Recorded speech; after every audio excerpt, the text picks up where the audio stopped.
Good morning! Dito ako sa Basilisa. Ferdinand Basilisa. Dinagat Island. O, tingnan nyo. Ang ganda ng view, no? Yan. Island yan. Pinaikutan ng dagat. Tingnan nyo, di ba? See? Kung nandito lang kayo sa Dinagat Island, fresh na fresh ang hangin. Di ba? Daming islands. Di ba? Dito ako nag-walking. Nauna na yung kasama ko eh. Ang bilis maglakad. Ayun may motor kasi sa tabing lang kami, kalsada. Diba? Ang sarap ng hangin. Fresh na fresh.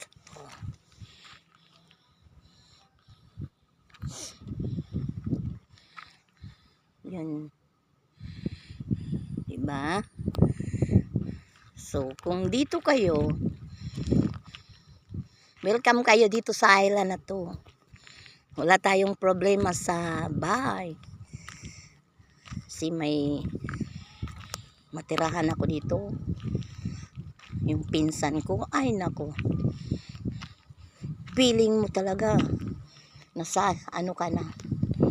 Malayong lugar. Pero okay naman.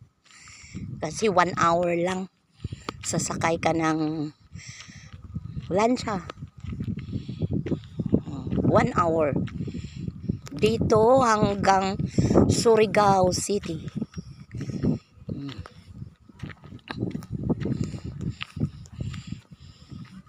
Malayo lang dito mga kapitbahay. Ma-enjoy ka lang dito kung ang bahay mo may music.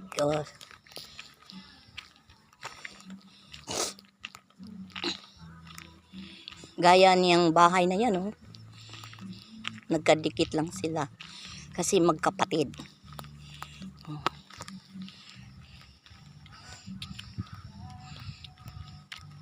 Music lang ang kaligayahan dito.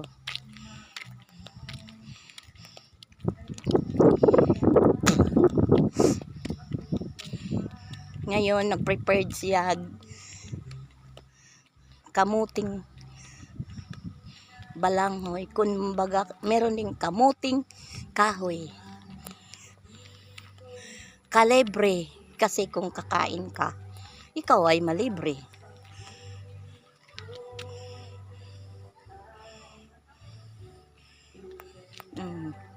Dalawa lang sila dito na bahay, at least may kuryente,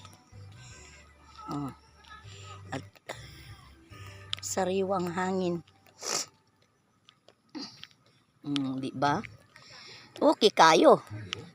Pag tayo ay senior na, dito tayo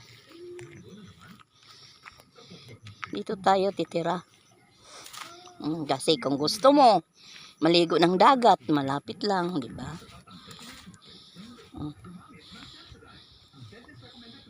Maligo ka, dito lang, tapos may punong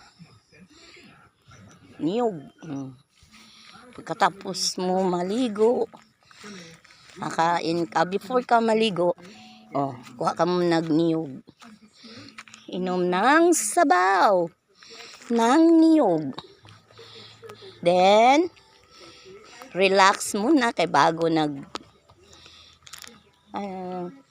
nag-jogging.